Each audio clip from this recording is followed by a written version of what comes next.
Welcome back to the Murphy Table. I just wanted to give a little update on how my insert's going. I work on it a little bit here and there, and so here's some of the progress I made. I believe the last time we talked, I had just, I think I created the outline. Let me show you this here for a second. So the idea is, once I have everything in place, I'll be able to grab it once I have more insides here. It'll be easy to pull out. One thing I did was, now that everything's kind of settled down, I've tried to go back over these base edges here where some of the walls are glued into place and try to clean off some of the excess glue that kind of squeezed out, and that way I can get like a better fit. The other thing too that I might do in the future, and I didn't think about doing it this time because I wasn't sure if it would work well. This particular foam core has a paper that you can peel. And I left the paper on. The only problem is, I don't know why I left the paper on. I just thought it would give it a cleaner look. But kind of hard to tell here. But the only problem that I've seen is in a couple spots, just the way things glued together, is the foam wanted to start to pull away from the paper, so I'm left with kind of a gap.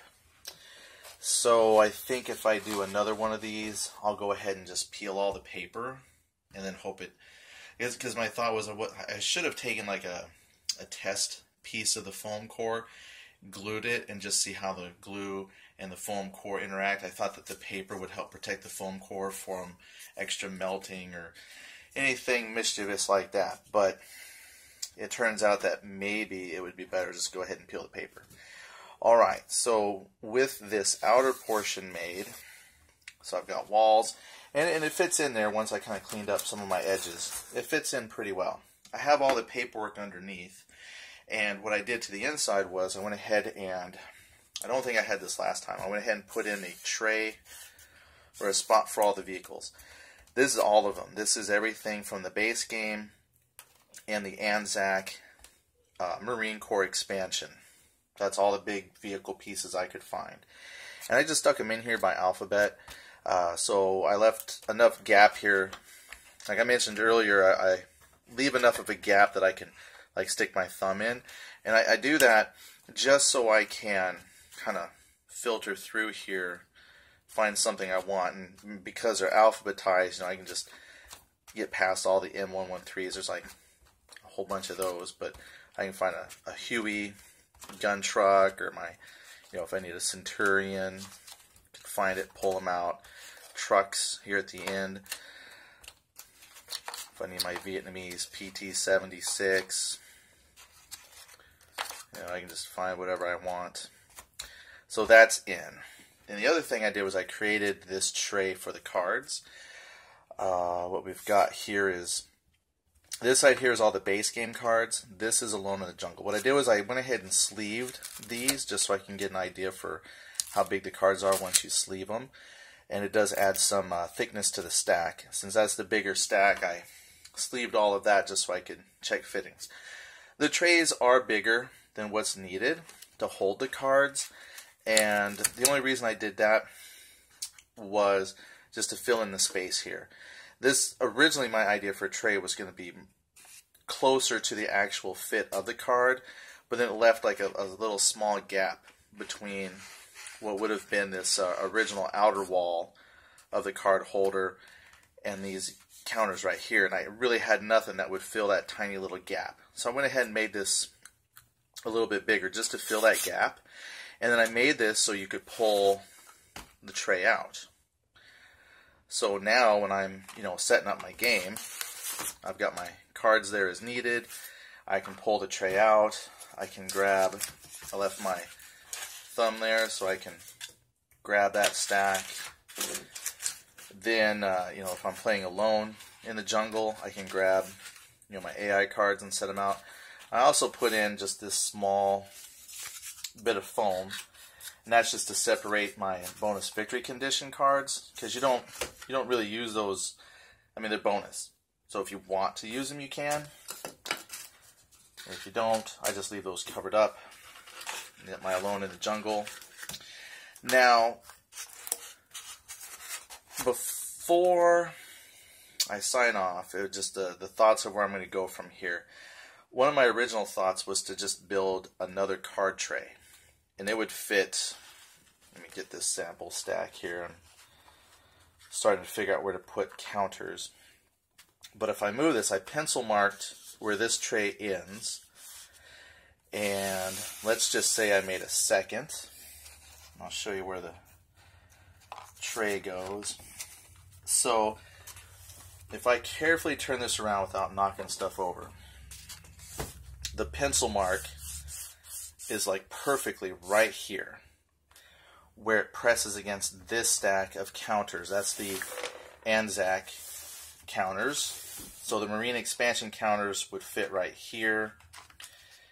The Anzac counters fit perfectly right here to a T. If I took out the civilian counters, there's about 3 civilian counters.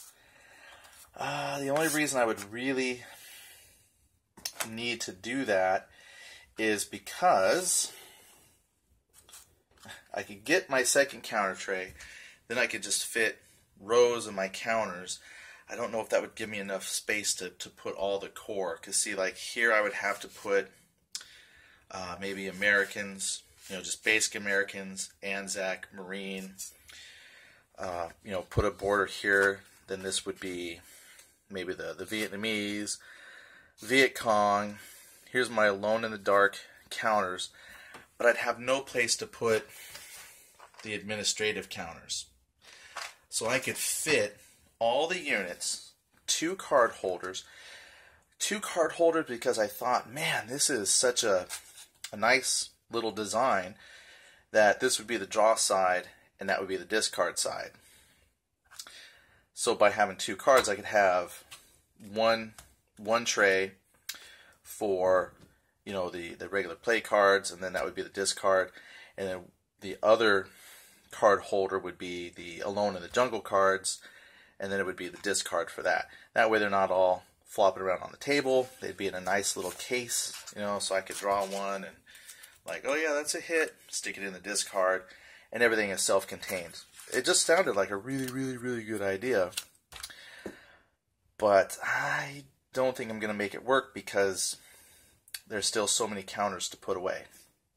So that might not happen. I will probably build another card tray and just simply have it out, but I don't think it's going to fit here in the box. But I'm going to play around with it. I'm going to have my wife look at it. She's really smart, so maybe she can help me figure out how to do a layout that will let me put everything. Now, if you're curious about, will this fit everything? Yeah, so let's say I fill this in with the rest of the counters, and then I put the Hue City map. This is something I talked about yesterday where this would probably just be left out. Well, if I put it in, so all the counters, once I'm done, the cards, the Hue City map, the lid, that leaves an ever so slight, it doesn't sit completely flush, but it leaves probably about the thickness of a foam board, like 2 foam boards. So that's actually still pretty compact, and that holds the core game and all the expansions. So we'll see how it ends up, but we're getting close to the end.